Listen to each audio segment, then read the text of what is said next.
Hi everyone, you're going to see my phone background for a couple whiles because I'm bored and I want to explain plot lines today. So we're just going to chill on my gotcha life while I make characters for something for you guys to watch while I explain my inner machinations of my psychotic mind, if that made any sense.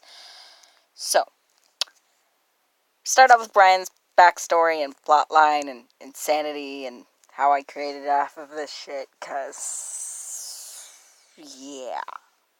Also, I have all of these up. So, Bryan. This is Bryan. Correction, this is mentally broken Bryan. Why is he crying? When did that happen? One moment. I might have accidentally done that. Didn't do that on purpose. Probably some other I was bored related thing. For some reason, I like to make my characters sad. There's normal Bryan. So, let's start from the top. Cassidy. This is currently Cassidy, because he's basically a teddy bear, but this is what he looked like in human form, just a little more ghostified.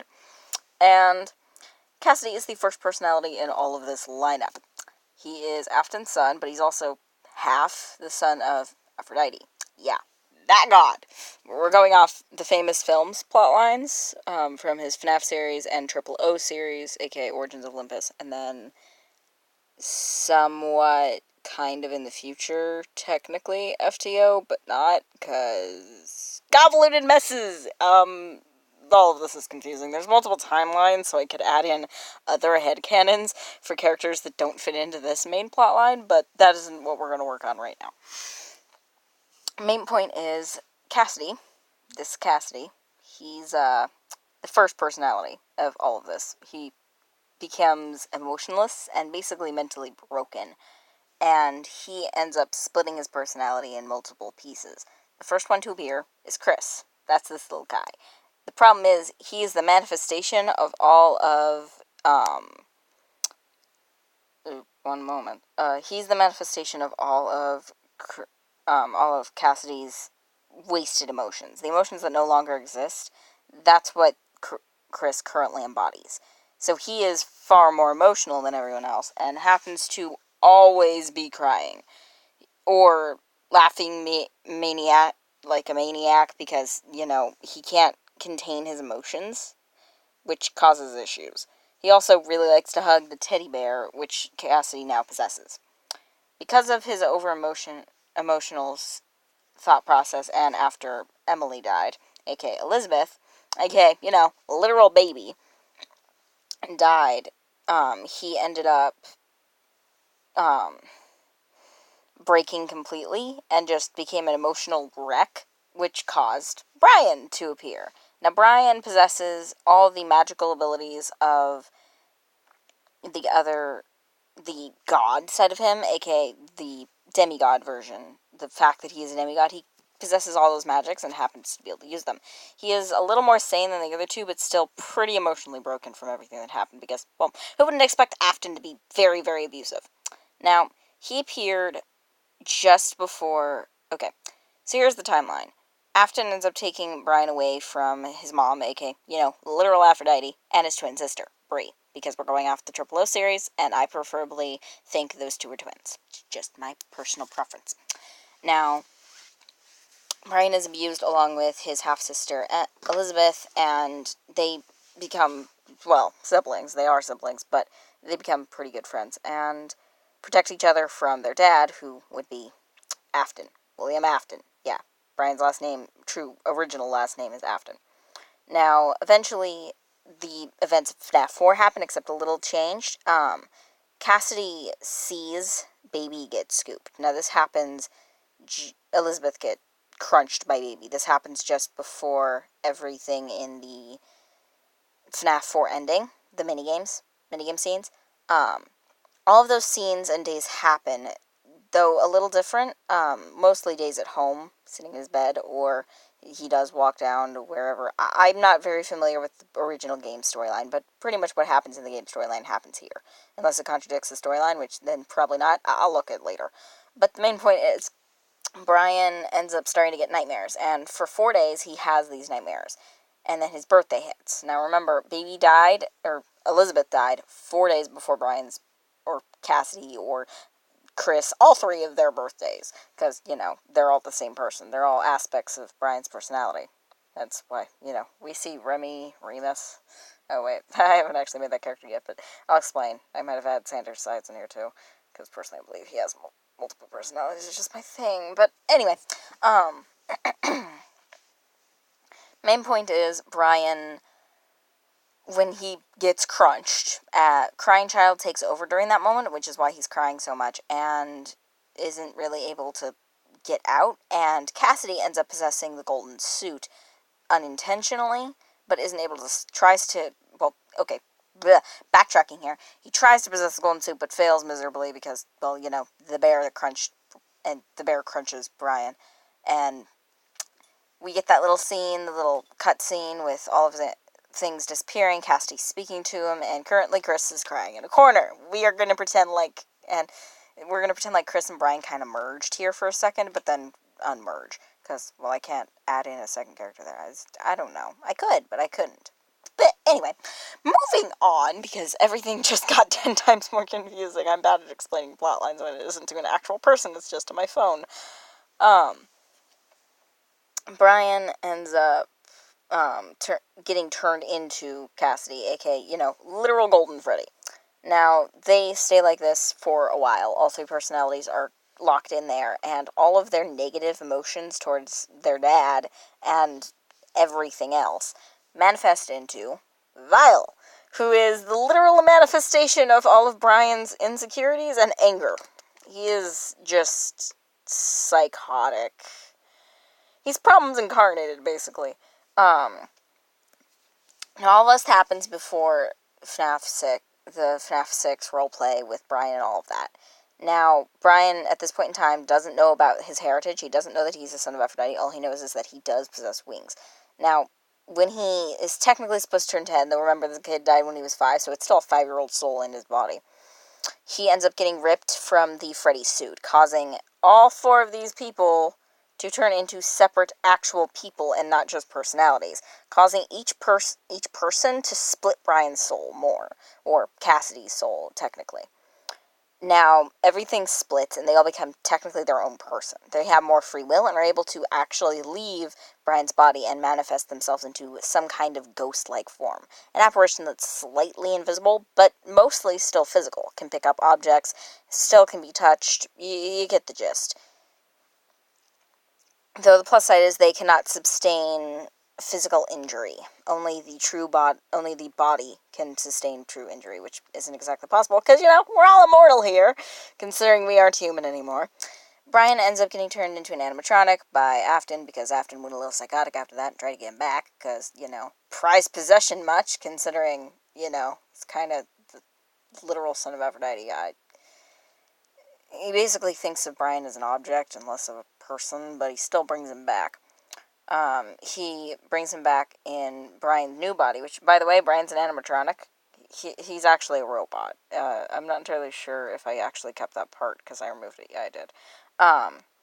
He's actually a robot, so if I can find it, normally he'd have this mark on his cheek, except he changes its color to be about that color, so it's barely visible. Though its true color is this, and it's very, very bright, and his true skin color is actually just a frickin' plain white. And I can't do lines on his face and stuff, and all the jointage, but he looks a bit like babies' faceplates and stuff. Except there's almost like a leather type substance, or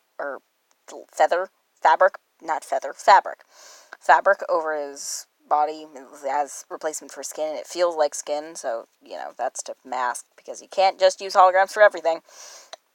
There's a hologram field that goes around him to make him look human, and, of course, it pretends, it manifests bleeding, and the skin that is on has, small nerves and things that actually make it feel like Bryan is human, even though he's technically robotic, like every other animatronic he happens to literally own. Now, Bryan,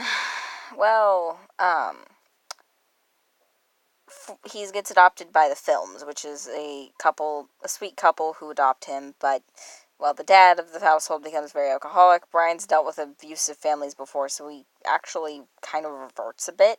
Chris takes control every once in a while, and Bryan's pretty much just, a mentally broken mess. Now, recap on all of Bryan's current mental illnesses. Obviously, split personalities, considering there's literally 4 versions of himself here. He has PTSD from experiences in his past. He has mild depression currently. Anxiety, like severe anxiety. Probably way worse than mine. He has currently, thinking here, schizophrenia. That's the one I'm looking for. He has schizophrenia. So that I might be picking the wrong disease. Warning there, I get some mixed up. But main point is, at least what I'm thinking of as schizophrenia is basically when somebody can't perceive what's reality and what's fiction, easily at least, and they get a lot of visions, aka delusions. They'll be delusional of things. They'll have auditory, visual, and sensory hallucinations. Things of that nature. They will think people are after them, or in Bryan's case, think that Moulton's still alive, think that Springtrap's still trying to kill him, thinks he's going to be mind controlled by Seductive Rose again, thinks his dad is still trying to murder him, and basically remembers all of his life's problems, all at once. Manifested in the state of Moulton's psychotic over insanity. Yeah, Bryan has problems. I made Bryan get a lot of problems. I'm sorry. I'm, for some reason, very morbid. So, yeah, that's Bryan for you. Now, basically, the whole of Triple O happens, aka Origins of Olympus, and all of that happens during this insanity. I'm not going to explain the series, just search it and watch it. It is amazing, and you mostly just need to know the basic plot line to understand most of this, along with the Famous Films current 2 FNAF series, though I'd start at the end, like the first 5 episodes before the end, the finale of Season 1, aka FNAF 6, Famous Films, and the whole current series of FNAF 7, well, if it's important, like, if it has Moulton on the cover, or something about Bryan having a panic attack, or something about the twisted animatronics, watch it. It's probably important. Or at least useful for understanding this. Now, Bryan is currently 25, no, he isn't 25, he was 19 when he ended up teleporting. He ended up looking over the building of the FNAF restaurant and everything, the FNAF building that we see in the FNAF 6 roleplay, and he ends up dropping through that portal and ends up going to his most desired location, which deep down in his heart and mind is to find his twin sister, which Cassidy still remembers, though of course Bryan does not, and neither does Chris or Vile. Cassidy, though, does remember her and wants to find her again. So they end up in the Triple O universe. They meet literal freaking a god. They end up in thinking here, word, Olympus. They end up in Olympus, and Bree's actually been living in Olympus most of her life with her mom, and they meet up. Everything goes super cool.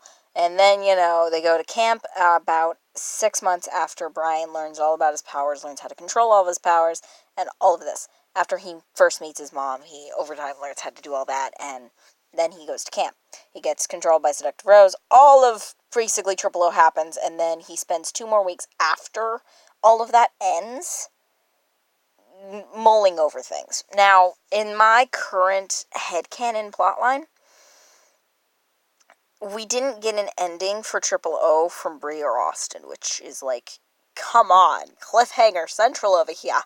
Give me an ending. So my personal interpretation of it is, my own personal headcanon, I guess, is Austin tried to protect Bree from Evil Bree as they failed their current plot, I guess, plan. The plan failed when they tried to attack Evil Bree, and ended up, Bree almost got basically murdered by her other self, and fully controlled by her other self. Like, if Vile were to try and mind control Bryan to death, Basically what Evil Bree tried to do. And Austin was able to sever their link, but at the cost of his own life, so he died, kind of, because, we don't actually die for plot convenience and my own sanity. Small beans do not die.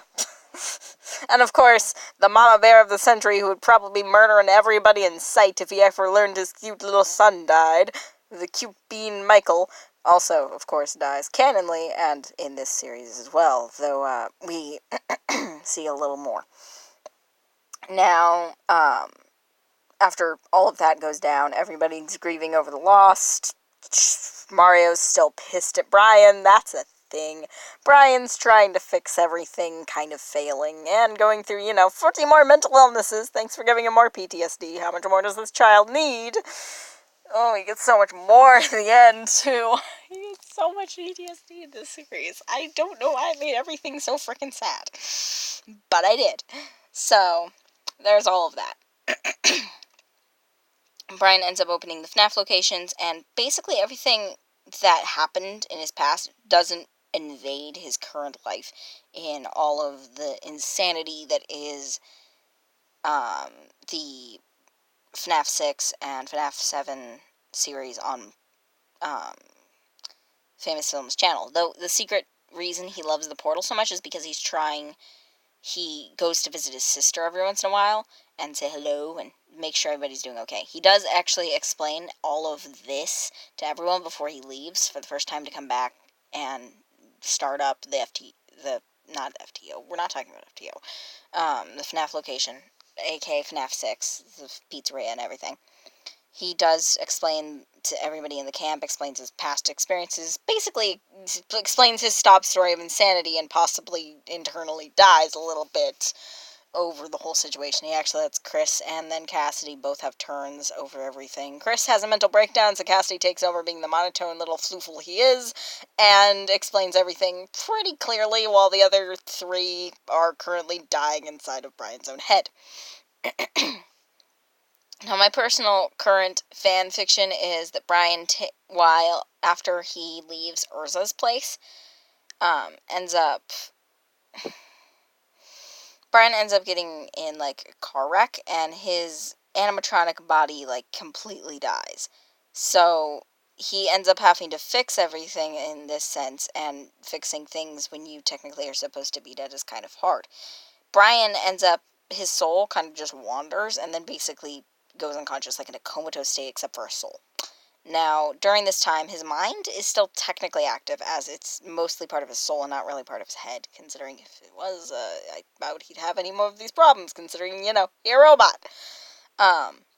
So, Cassidy, Chris, Vile, and Bryan are all kind of conglomerated together, and they end up going back to the Golden Freddy body, which is basically what Cassidy looks like, and Cassidy's always the main one in control while they're in that body, so the others kind of just contemplate life choices inside, and end up kind of going solely insane, which causes others to appear. This would be Thomas. Now we're dragging Thomas Sanders into this shit. Yes, I put Sanders' sides in this headache. I'm sorry, I had to get more personalities, and he was like my, yes, you actually fit this personality beautifully. You're also extremely gay. Dibs. So, yeah, he's no thing. This is all a thing. So, Bryan ends up having another split in his personality, similar to when Cassidy kind of snapped, and Bryan's own insanity gets all manifested into this guy.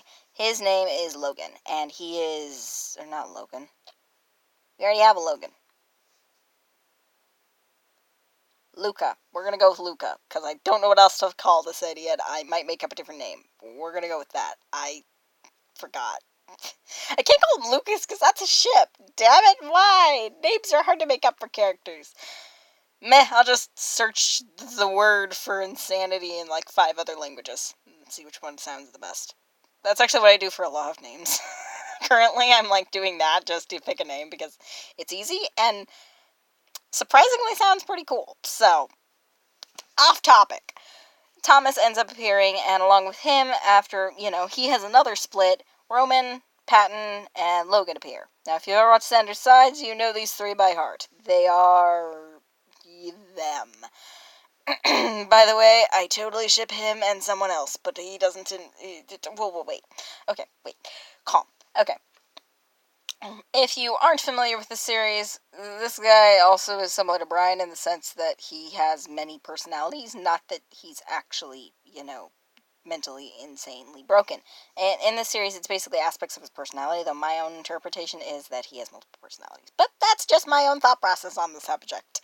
He's actually stated in multiple videos that canon to his own series, they aren't multiple personalities, but in my personal headcanon, they are. And I like making things morbid, if you can't notice. So, here's Logan, here's Patton, here's Roman. I might change their outfits. I'm still working on that. Sorry if you don't like their looks. I didn't really know what to do all that well. So, these three are the first three personalities, and shortly after they appear, Virgil appears. Now, at this point in time, everyone has forgotten the fact that these four even exist, and they've basically vanished into thin air. So, Virgil appears being the manifestation of Thomas's anxiety. So at this point in time, these four are no longer here, though Bryan is technically present inside of Thomas's hind brain. So, remember, Thomas is not the original personality, neither is Bryan. Cassidy is the original personality. So all of this is happening during not even the original personality's life. It's pretty funny. Now, Thomas appears, and then the basically evil sides appear. Now, I haven't gotten these guys finished, but first up, we have I think Remus is the first to actually appear in the main series, but I don't have his character profile finished yet. I'm not on that. Okay, there we go. Obviously, as you can see, I have not started on making his character. But after he appears, then Deceit appears, which I have also not... Oh, no, wait. I think Deceit's first, and then Remus. Yeah. Other way around. Deceit appears first, then Remus. And then those two get into a bit of a fight, and now this lasts for about... This is all happening inside of Bryan's mind, and for Bryan, it feels like multiple weeks, while in reality, it's only about 5 hours. So, for the first, week in the Mindscape, these two, Deceit and Remus, who, this is not their appearances, I just haven't finished them, but Deceit and Remus end up getting into a fight, and this causes someone to appear. Vile, who hasn't actually been out in a while, but he does appear along with Bryan. These two end up breaking up the fight and explaining some of the situation, though they can't fully explain because Bryan's currently glitching out, considering he still has basically the animatronic status of a robot. As his personality, Bryan, in general, kind of shifted into the manifestation of the robotic. Though he was able to pawn most of this off onto Logan, hence the on and off symbols in his eyes. Also, you'll notice the colored eyes, which I will explain in a moment. Vile and Bryan are able to break it up, mostly explain some of the situation, but not all of it, and then this idiot appears. He is an asshole. So, this is the manifestation of Bryan's insanity. It is just a broken collage of nothingness that doesn't like anything and is basically crazy Brandon from the FTO verse times 1,000. This guy's literally pure insanity, considering he's the manifestation of insanity. And yes, he has wings. I'll explain those in a minute. He's also yin and yang incarnated. As you can see, I have a lot of white and black on this guy. Now, along with him, Remy appears. Now, Remy, I haven't finished his outfit yet, but he is the manifestation of Bryan's magic. Basically, Bryan's half-god status. Now, while all of this is happening, these two appear again. Now, these two, Cassidy's still an emotionless mop, and monotone as fuck, and Chris is, slightly way too emotional Chris. As you know, that's a thing. Now, all of these emotions, personalities, things are grouped together in one place, and it causes a bit of a headache? I don't know. It causes Bryan to wake up. Now, Bryan's now back in control, but all of these personalities still exist and are still in his head. So Bryan's currently having to internally explain all of this while controlling his current body, which is confusingly hard. Now he ends up going back to the park, not explaining any of this shit to any of his animatronics, because none of his animatronics even know he was passed out or got into a car crash or anything of that. All I know is this is happening. By the way, he did get a new body. While all of this was happening, Cassie and Chris were actually busy programming a machine to get them back into, the living plane of existence and not just the mindscape. And Logan undertonally might have been doing it. Now, to explain the eye colors, Thomas and all of them happen to have these changing eye colors and shifting things to represent their current status. As you can see, Thomas has 2 normal colored eyes. And now, Virgil. He obviously has 1 purple eye. This is the manifestation of all of his anxiety. He is anxiety, moping problems. He is colored by purple, but his pupil has a red tint in it. Now, this is because he's also the manifestation of some of Bryan's anger. Now we have Roman. His main color is red. He is very energetically goofball of a person. But, of course, red is somewhat the color of anger, so he's also pretty mildly undertone angry person. Then we have the small bean, a.k.a. Patton, who is basically the other version of Chris. He is pure emotion, and he is an innocent bean, and I did put red in his heart little shaped eyes because he also is the manifestation of emotion, which means he also manifests anger. Then we have Logan, who is literally just a freaking android at this point. He is partially the manifestation of Bryan's, the fact that he's animatronic. I didn't even notice I did that. Anyway, mumbling to myself over here. This is insanity. That's all you need to know. It's just insanity incarnated. His eye color is black to basically manifest the blackness of the black parts of Bryan's soul. Now, Bryan's eye being red, that is because of Vile. Now, Vile is Bryan's evil, dark, assholic side, and you'll notice where Bryan's eyes or red eye is, as you can see on a little chibi thing, is where the black, over that eye is where the black cloud is over Vile's eyes. Now, I added that as like a manifestation of Vile always has somewhat of a control over Bryan, and Bryan, this is basically partially his anger, but also his psychotic, I like to kill things, vengeful side. This is just pure insanity. This is vengeance. Yeah. He's also a demon, like a genuine fucking demon. Kind of. That's complicated. This gets confusing in like 3 milliseconds, but main points are, yeah, all of this exists. Of course, Deceit and Remus do have the same similarities. Remus is mostly green. Remy is also green-based, but he also has a little blue, mostly in his clothing. When I get his outfit done.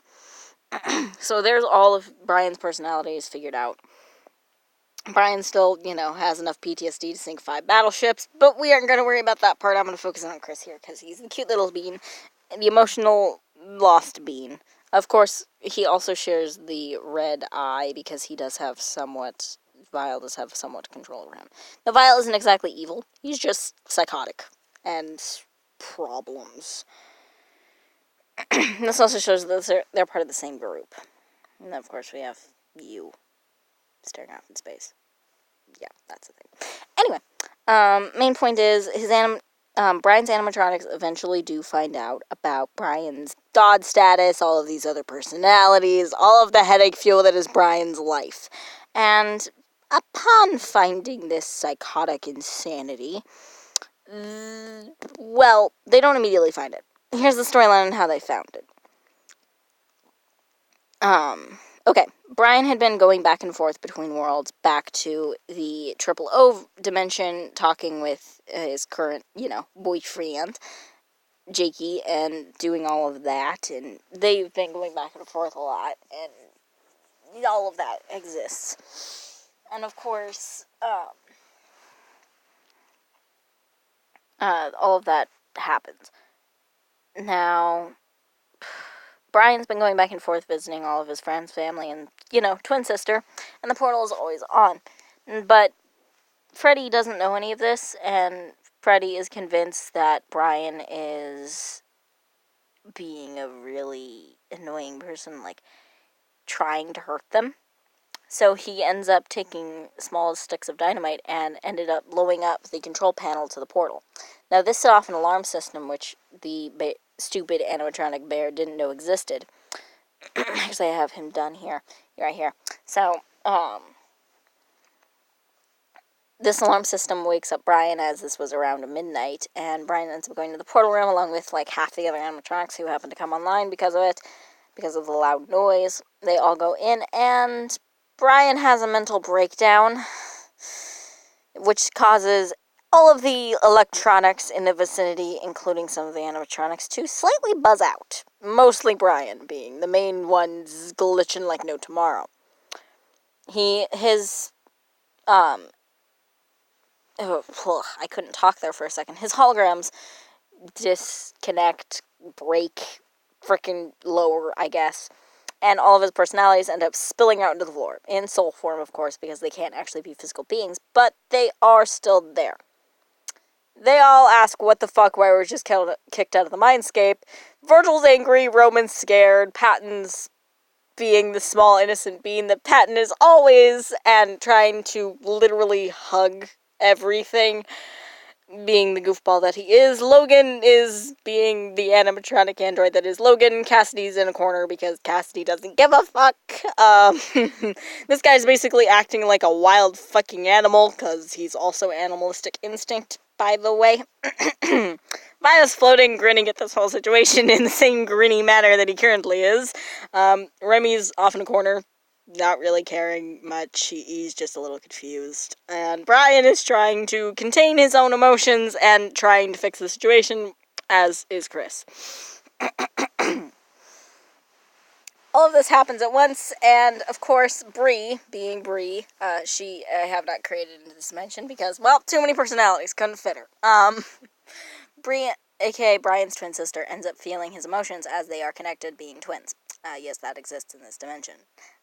Now, her feeling Bryan's immense emotional outburst, thinking, okay, one, Chris might have taken control, or something really big just happened. So they all end up coming through the portal. The plus side is that the portal was already locked onto their dimension. So they end up coming back to no. That didn't happen. Stop it, Em. Stop making up random plot lines when you're doing a freaking YouTube video. Ignore whatever I just said. God damn it. Okay. Back in time there because I just derped completely because I'm sleepy and sleep deprived and it's like freaking 10 and I derped. Okay, moving back to when Freddy broke the portal. All of them do spill onto the floor. All of that happens. Freddy's freaking out, and Bryan's trying to explain himself, and eventually just freaking pins Freddy up to the wall. Now, at this point in time, after Bryan got back from his home dimension, and after the whole pizzeria burnt down, and all of that happened, or not home dimension, but basically Triple O, Bryan, after the pizzeria burnt down, there was actually a 2-week hiatus in between that, at least in my mind. Like, he wouldn't have immediately gone to the theme park. That wouldn't have immediately happened. My personal thought process is he had to think that they were dead for almost 2 weeks. And during that 2-week time period, Bryan ended up joining a small group of people known as the Golden Butterflies, which is my own OC characters. Yes, my OCs are in this universe. I had to make it happen. The leader of them is known as Butterfly. She's literally me. She's epic as heck. She is a high-class level assassin and basically the leader of this group. The second down member, I might want to give a description of her. So, she has dark brown hair that fades into very bright periwinkle-ish purple tips that kind of look a bit blue because I can't define that color easily, but it's really fucking pretty and it's my favorite color of all time. It's like a blue, but not a blue. It's also looks a little bit purple and it's pretty. We'll go with that.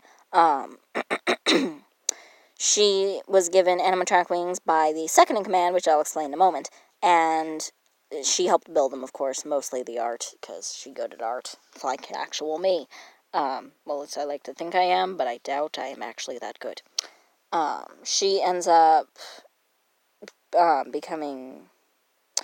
What? What did I just totally derped. She didn't become anything. I'm derping.